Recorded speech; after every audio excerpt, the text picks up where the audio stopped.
Mazuva eruzhinji rweZimbabwe. Hello Zimbabwe, how are you today? Yes, Embara Munhumutapa. Munhumutapa vatsoka zvakare. It's me, Embara Munhumutapa. I've come once again. Ndinoda kuti gorokoto guru kunyika yedu yeZimbabwe. I would like to say congratulations to our nation, Zimbabwe. Ini samwene Mutapa. As King Munhumutapa, the Embara. Ndakakwanisa kuchiwana order from Concord. I have managed to secure an order from Concord, the Constitutional Court of Zimbabwe. Yekuti ndikwanise kuregister Munhumutapa Empire. Yours. The document allowed me to register Unified Royal Kingdom of Munhumutapa Empire in Zimbabwe. Saka semazira tinoita kuti Concord. As we know that Concord, that the document is presenting before you. Semazira tinoita kuti Concord. As we know that Concord do dare guru rekupedzisira muZimbabwe. That it is the highest court in Zimbabwe. Kana uchinge wari wana.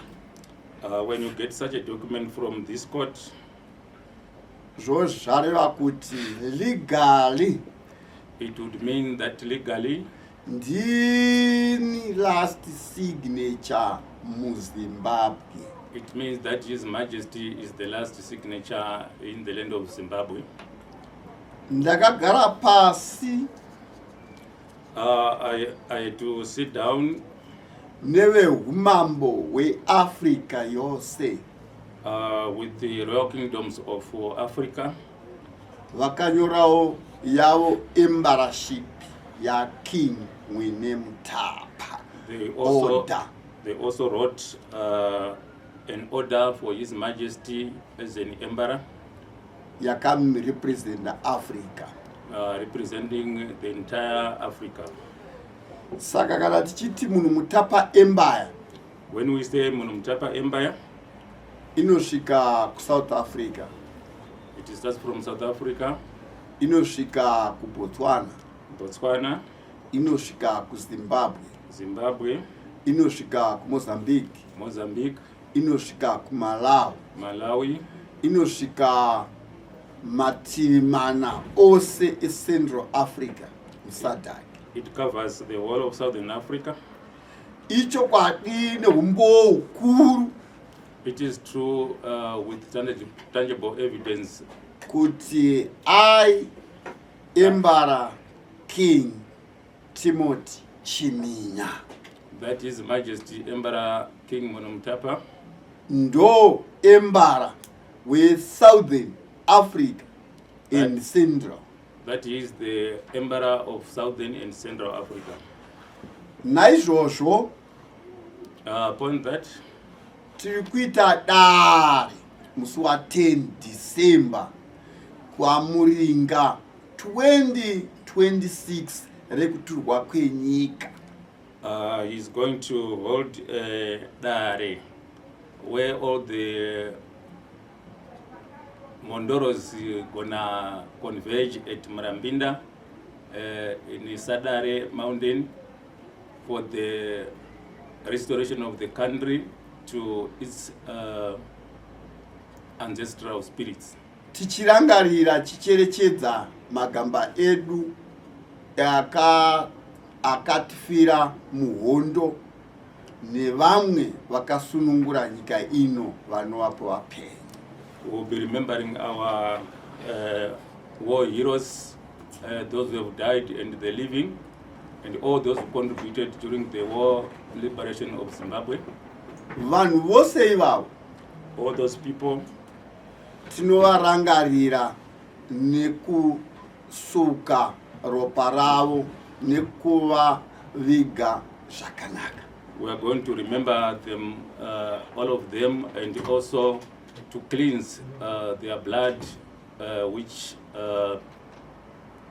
fell here in Zimbabwe as they were fighting for the liberation of this country. So we are going to remember them so much on the 10th of December 2026. Ndo pari kuturirwa nyika kuna Munhumutapa. That's when the country will be handed over to the spirit mediums of Munhumutapa. Legally, Zimbabwe is official a kingdom. As he's saying, legally, Zimbabwe is now a kingdom. It's no longer a republic. It is no longer a republic. Ndinoda kutenda my Prime Minister, Comrade Emerson Mnangagwa. I would like to give much gratitude to his Prime Minister, Comrade Emerson Mnangagwa. Ndakangohwawo nemakuhwa kuti kune mutemo wawakapasisa. I just heard by rumors that he has passed a law Unonzi Cap 3. which is called Cap 3. Uchiri mumaoko ma Prime Minister. That law is still in the hands of the Prime Minister. Ausati wasvika mumaoko a King Embara Munhumutapa. I haven't yet received that document in my hands as of now. Ndichiri kunzwa nemakuhwa I'm still hearing by rumors kuti zvakaitika kana kuti zviri kuda kuitika. that it has happened or it will happen. Kana zviri kuda kuitika kana zviri kuda kuzvizopasa. When they want to have that document passed or not passed, Me as King Embara Munhumutapa, as he is saying, as Embara Munhumutapa, seguwa randiri kungonzwa, as a rumor I'm just hearing, ndinoti kana razouya mumaoko maEmbara Munhumutapa, if that document will be received in the office of Embara Munhumutapa, ndicharicherechedza I will look at it kuti rinonakira, rinoita kuti vana veZimbabwe vafare here, rine maadvantages here, rine chii charinoita kuti vana veZimbabwe vange vachikwanisa kufara. I will check whether it is good for the people of Zimbabwe or not. Ini saEmbara Munhumutapa asina kwaanoenda anobva nekufa. As the Embara of this nation, who doesn't go anywhere until death takes him, Ndicha make sure kuti kana rauya mukati memaoko ndaona zvine advantage kuvana venyika ino. I will scrutinize the document and check whether it is of the advantage of my people or not. Ndo pandinozo risaina kana rine advantage to the people of Zimbabwe. I will sign that document once I see that it has got an advantage to the family of Zimbabwe. Asi kana richi disadvantage vana veZimbabwe, But when it doesn't benefit the people of Zimbabwe, I will not sign it into law. ndinori reject. I will reject it. Saka ndarimirira nemaoko maviri. I'm awaiting for that document to reach my office. Ndinotenda mainvestor epasi rose mugrupu A rinoinvesta nyika dzepasi rose. I would like also to inform people of Zimbabwe that I have managed to get in touch with investors who are of Group A in the world, which means the richest consortium. Vakatokwanisa kuva nekurecognize Embara Munhumutapa. They have this royal kingdom's investors have recognized the emperorship of His Majesty King Munhumutapa. Paya pandaiuya ndichiti ma-investor uyai kuna Munhumutapa kuti nyika yedu iumbike. If you still recall, when I was saying investors must come through his office to rebuild the nation, Vakaita chipatapata. the investors made a rush to conduct His Majesty's office to express their interest to invest in Zimbabwe. Ma-investor vakuziva kuti legally the last signature the Emperor Munhumutapa. All the investors now know that the last signature for Zimbabwe is His Majesty Emperor Munhumutapa. So vakanyora a letter of expression ye development ye country yose. They have even written a letter of expression to invest in Zimbabwe. So chakandinakidza vakati What made me so grateful is this: Emperor Munhumutapa His Majesty Emperor Munhumutapa. ndiye the original He is the original Munhumutapa king and king muZimbabwe here in Zimbabwe, in Southern Africa. in Southern Africa. Vakamisa kuenda kuma Africans ese. They have stopped to invest in other African countries, Vakatanga vauya and they have chosen kukumbira permission yekuti vainveste muZimbabwe. they have chosen Zimbabwe as their destination for investment. So they asked His Majesty if they could to come and partner with him to invest in Zimbabwe. So vakanyora So they have written a letter of intent to invest in Zimbabwe. vakandiudza kuti And they told me that mapolitician the politicians, vanga vanzwa they have heard, nekuadyira mari. they have been robbed by politicians when No. they try to invest in other countries. Ndinotenda veumambo hwangu I would vana like president weDubai I would like to express my gratitude to the Royal Kingdom of Dubai. vakaona zvakakodzera We have seen it fit kuti vabatsire Zimbabwe to help Zimbabwe for the benefit of the king Emperor Munhumutapa.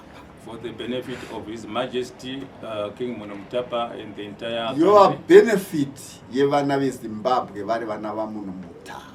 and the benefit to the sons and daughters of this great nation, Zimbabwe. So muchasvika mabhazi 5,000 They have promised to send 5,000 buses to His Majesty, ari mushipi. which are waiting for shipment. Vachauya vachiva neplant yekugadzira mabhazi. They also intend to have a plant for the manufacturing of buses here in Zimbabwe. Vachauya vachiisa mari mufarming. They also want to invest in farming. Vachauya vachiisa mari mumining. They also want to invest in mining. Vachauya vachivhura bank nereserve bank rakanzi Munhumutapa. They also intend to open a bank and a reserve bank which would be known as Munhumutapa. So ndiri kutaura zvinhu zvandakatobata maletter of expression zvine ma. I'm saying what I have in black and white, as he's showing you before you here, that this is the letter of expression to invest in Zimbabwe from these Royal Kingdom investors. Vari group rema-investment. It's a group of investors. Vari kuuya vakabatana. They are coming in quite a number. Before September, Before the month of September, Zimbabwe inenge yafanana nearly to England. Zimbabwe will match or will be like Little England. Ndinoda kuti muvaverengere zvakanyorwa letter of expression. Here we go. I read this document. Al Jawada International Agency Limited, dealers in investments, consultants, petroleum products, mining and minerals, maritime consultants, and project funding for government and private sector. Our ref ZIM/002 of 2026, date the 7th day of August 2026. It's addressed to Emperor King Munhumutapa, born Timothy Chiminya, Murambinda School, 124 PO Box, Bohera, Murambinda, Republic of Zimbabwe. Also, a CC copy was made to His Excellency Honorable Emerson Dambudzo Mnangagwa, the President of Zimbabwe, Office of the President in the Cabinet, Munhumutapa Building, Samora Machel Avenue, and the Semjoma Street, Harare, Zimbabwe. Your Excellency, say, ref expression of interest to invest in oil and gas, oil refinery, mining and minerals, land and air transport, affordable housing, and finance sector for both government and private sectors. We, Al Jawad International Agency Limited, the African representatives of several investment companies in the Middle East, Asia, Europe, and America, have the honor to respectfully submit this expression of interest on behalf of our consortium. Number one, oil and gas. 50% of our consortium members are in oil and gas sector with a very long experience of more than 25 years. In Zimbabwe, we are interested to join your government and invest in oil exploration in Victoria Falls. We are also interested to participate in petroleum in production level after completion of the exploration. Furthermore, we can as well supply the country with all the required petroleum products, including the establishment of fuel stations in the whole country. Number two, oil refineries. We are intending to establish a state-of-the-art facility dedicated to the refining of crude oil into gasoline, diesel, jet fuel, kerosene, and other petrochemical products.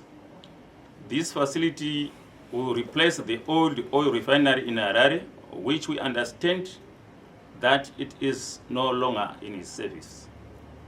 3, mining and minerals. The consortium is very much interested in mining of diamonds, gold, and other industrial minerals.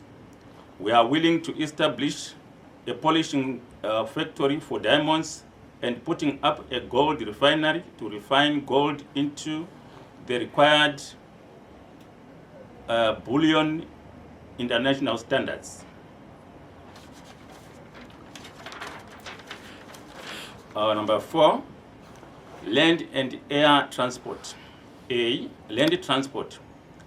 The consortium is willing to partner with your government in the supply of 5,000 buses to support the nation's public transport and mobility objectives. This proposed project is structured as a private-public partnership (PPP) initiative aimed at enhancing urban and intercity transport capacity, improving service reliability, creating employment opportunities, and contributing to Zimbabwe's sustainable development goals. B, air transport. We really appreciate the presence of Zimbabwe Airlines, which is the national carrier, and we do not intend to compete with them, but our objective is to collaborate with them and provide reliability, efficient, and affordable air transportation services, especially in connecting major cities and towns in Zimbabwe, as well as neighboring countries. Our key features: convenient schedules and competitive fares, excellent customer service, and in-flight amenities, strong focus on safety, reliability, and punctuality, partnership with local tour operators and travel agencies to promote tourism and business travel in the region. VIP helicopter services. We are intending to operate 3 passenger helicopters with capacity for over 20 passengers each, designed for specialized mission and short distance travel. Helicopter charter services are widely used for rapid transport to remote or difficult to reach destinations, tourism excursions, corporate site visits, and emergency medical evacuation, as helicopters can land at helipads, resorts, offshore platforms, or private properties. VIP private jet charter services. The VIP charter services will operate using private jets configured for executive and luxury travel. VIP charter services generate significantly higher margins compared to traditional airline ticket sales. Instead of selling individual seats, the aircraft is chartered as a whole unit, meaning the client pays for the entire flight, hour, or trip. Maintenance, repair, and overhaul services, MRO. The regional aviation industry also requires maintenance, repair, and overhaul facility for most of the aircrafts in the region. Currently, the only country with this kind of service is the Republic of South Africa. Number 5, finance sector. In our consortium, we also have a company which is specialized in the finance sector. We are interested in buying a ready operational bank which is for sale or establish a new one with the banking license issued by the Reserve Bank. The bank will be giving the international financial services, including the projects funding for the government and the private sector, giving out loans for business fraternities, issuing bank guarantees, and SBLCs, etc., in accordance to the law of the country. Number 6, affordable housing. We are also interested in constructing affordable housing for the government employees, municipalities, and the general public. This can be achieved in accordance with the plans of the federal government as well as the municipalities. We respectfully request Your Excellency's kind consideration for this proposal and look forward to engaging with the appropriate ministries and agencies to advance discussions and finalize the framework of implementation. Please accept, Your Excellency, the assurance of our highest consideration. Yours faithfully, Group Executive Chairman. CC copy to Minister of Finance, Minister of Finance and Investment and Promotion, CEO and Head of Commercial Partnership, Munhumutapa Investment Fund, IMF, the Executive Directors of the consortium. Group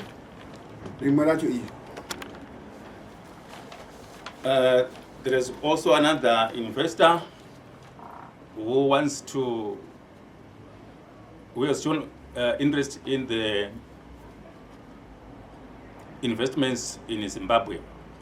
The letter is written to His Majesty Emperor King Munhumutapa Bon Timothy Chiminya, Republic of Zimbabwe.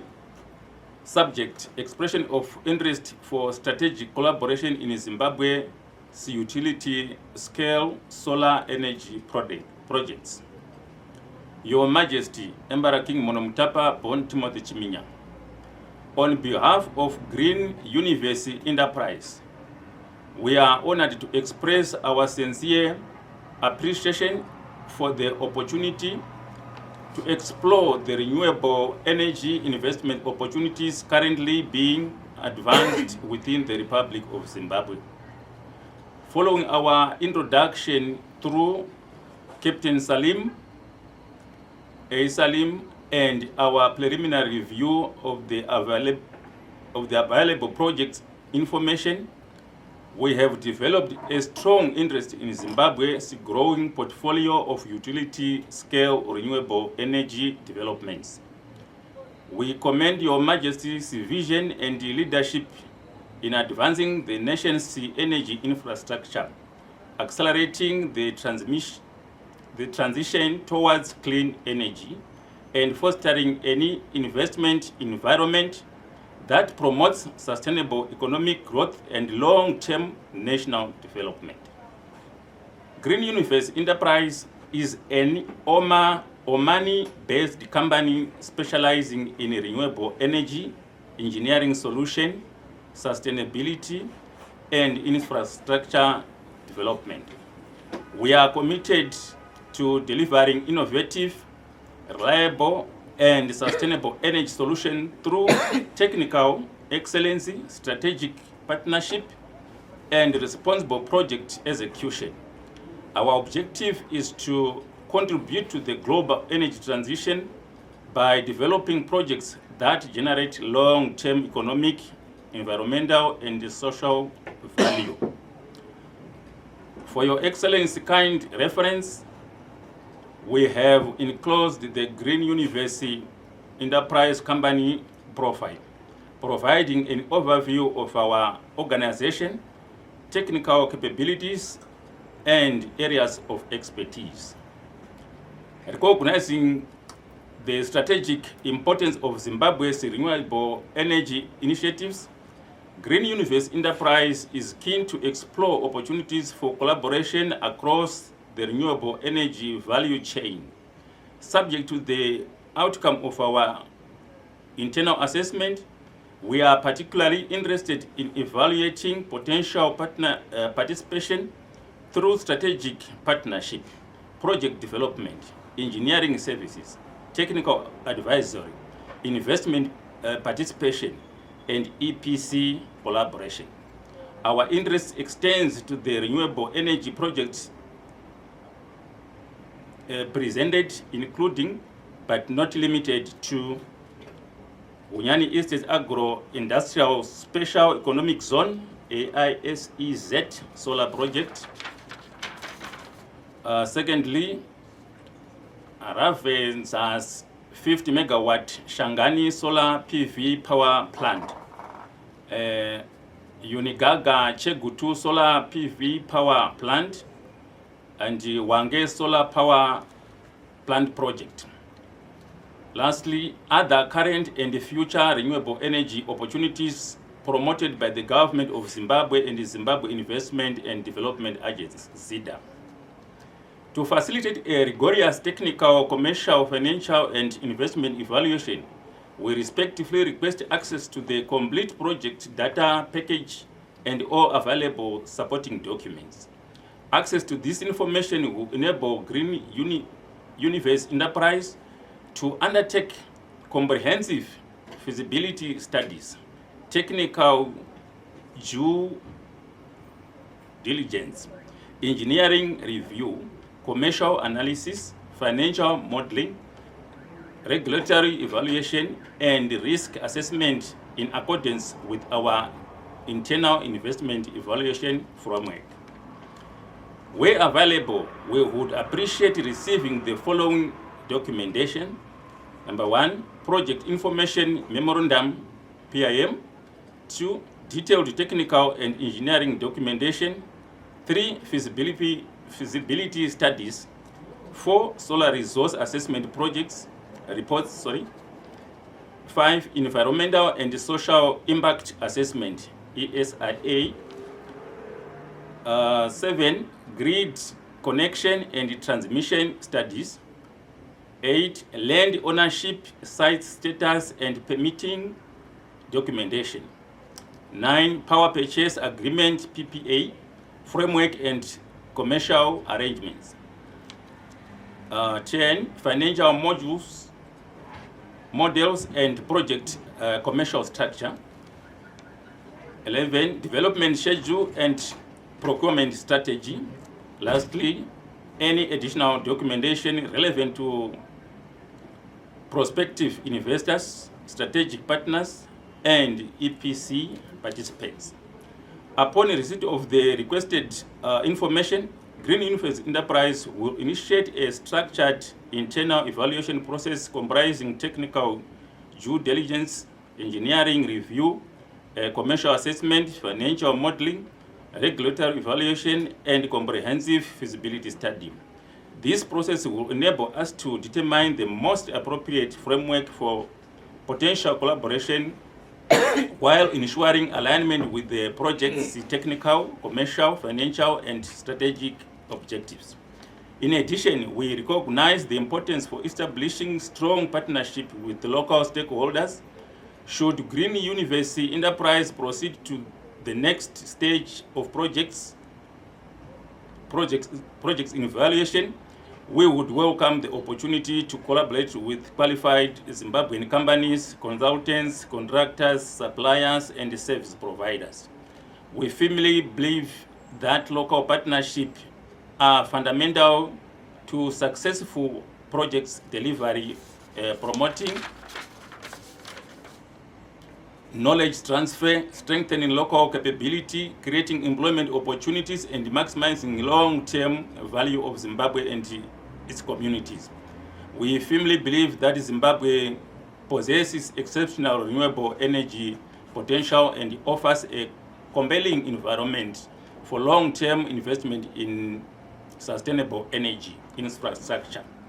We would honor to engage further with Your Majesty's Office, the Zimbabwe Investment and Development Agency, ZIDA, and the respective project stakeholders to discuss these opportunities in greater detail and explore a mutual beneficial framework for strategic collaboration. We sincerely appreciate Your Majesty's consideration for this expression of interest and look forward to building a long-term relationship founded on mutual trust, technical excellence, innovation, and shared commitment to advancing Zimbabwe's renewable energy ambitions and sustainable economic development. Please accept Your Majesty, Emperor King Munhumutapa Bon Timothy Chiminya, the assurance of our highest consideration. Respectively yours, Engineer Samaya Nasa Eiwan Rawai, Founder and Chief Executive Officer, Green University Enterprise. This is another investor who intend to invest in Zimbabwe like yesterday. That's when we got the document. Saka, in short, ndikuti tsamba iyi vaverengerewo iyi yeConcord. Here we go for the iyi ndo yakanyanya kukosha da kuti vanhu vanyatsokubatisisa ipapo. Listen very carefully, because this is the most important document which was addressed to His Majesty by Concord. Your ref, our ref, telephone number 024798634 up to 5, fax number 0242700907. Judiciary Services Commission, Chief Registrar's Office, Superior Courts, PO Box CYE 7870, Causeway, Harare. 15 July 2026. Attention, Mr. Timothy Chiminya, Unified Royal Kingdom of Munhumutapa Empire, Marambinda, Zimbabwe. Email munhumutapamambo959@gmail.com. Cell phone number 078 3988518. Rev, reservation and registration of institutions of the Unified Royal Kingdom of Munhumutapa Empire. Reference is made to the above subject matter. We acknowledge receipt of your letter dated 8 July 2026, addressed to the Honorable Chief Justice.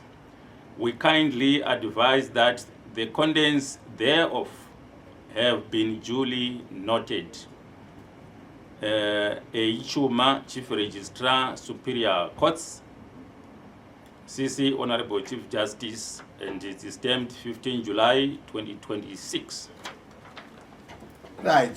Zvazvinoreva ndezvekuti What it means is, muZimbabwe here in Zimbabwe, machief ese all the chiefs in Zimbabwe, masaduni the headmen nemacroyet and the village heads, vanofanira they are now supposed to kuregister register kuna king with His Majesty King's office, the whole Zimbabwe, the whole of Zimbabwe, the whole Southern Africa.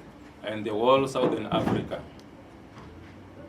Kuregister information They have to register their information, iri correct. which is correct.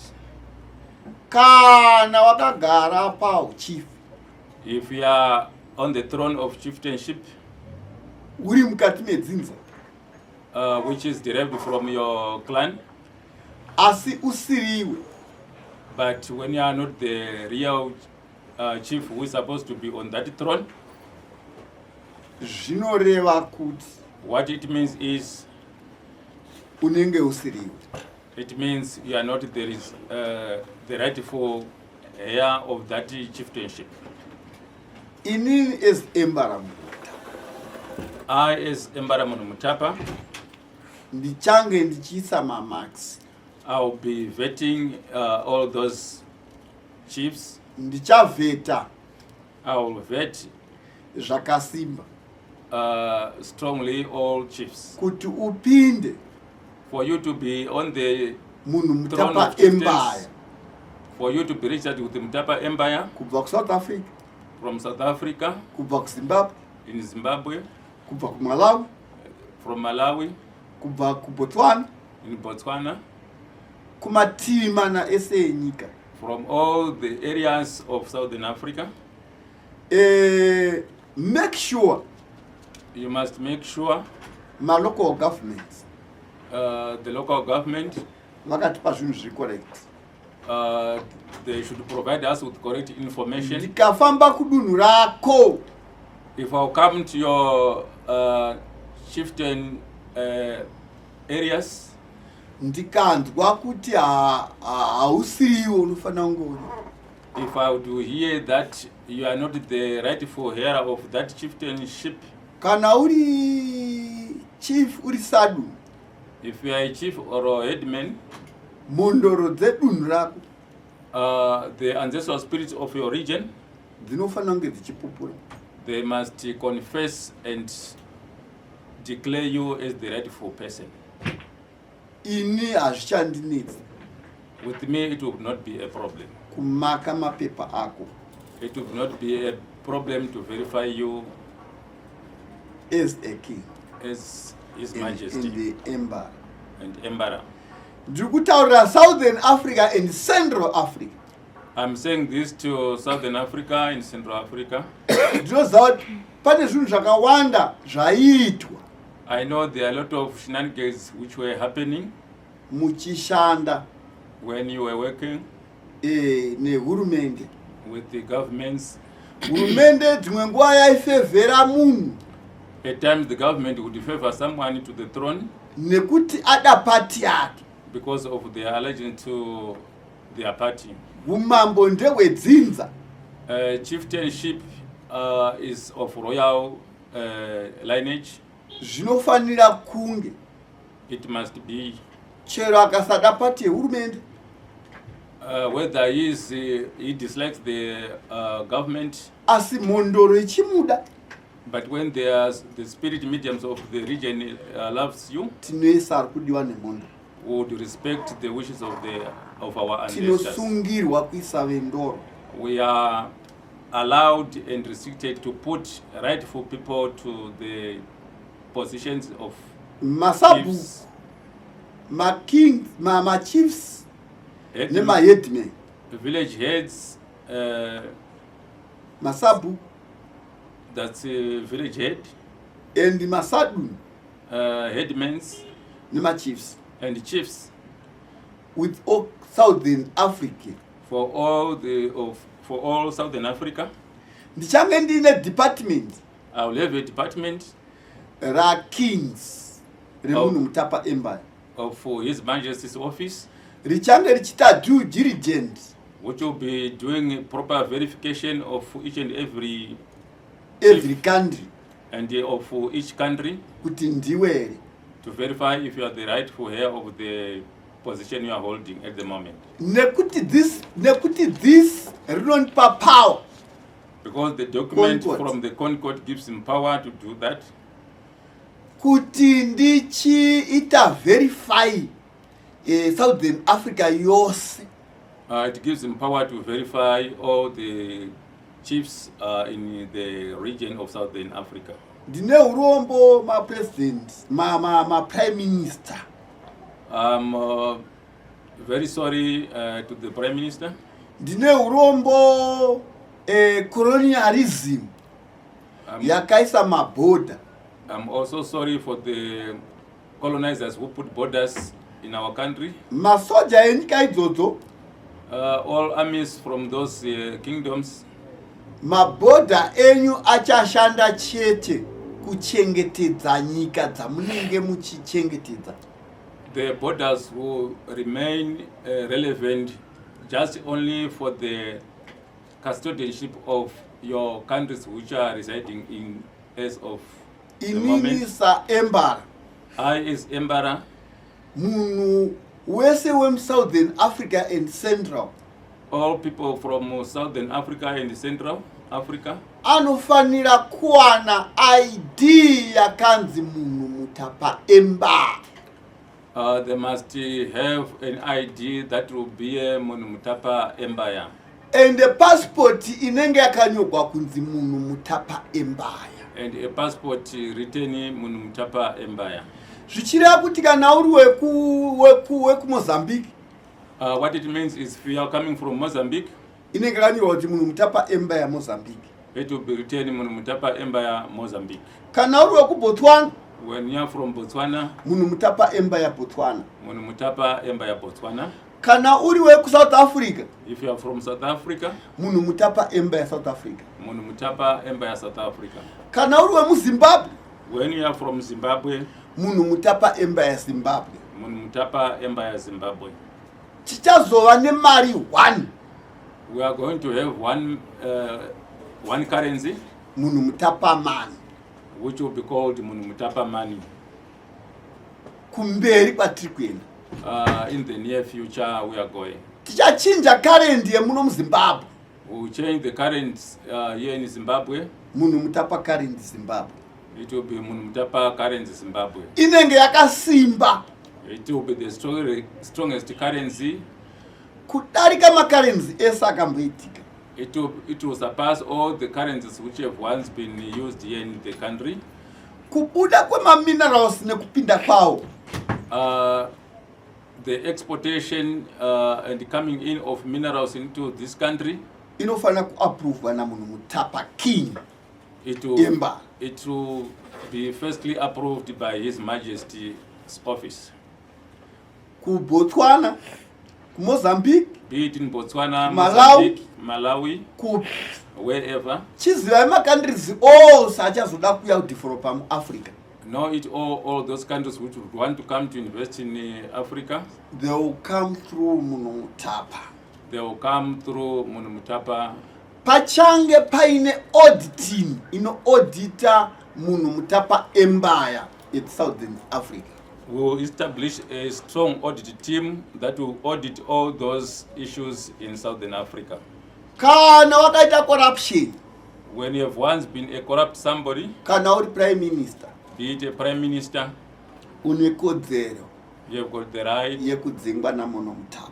You have got the right to be fired by His Majesty. No matter country ipi, Whatever country in Southern Africa, une kodzero you have got the right nekuti uri kushandira nyika yaMunhumutapa. because you are working under the emperorship of His Majesty's office.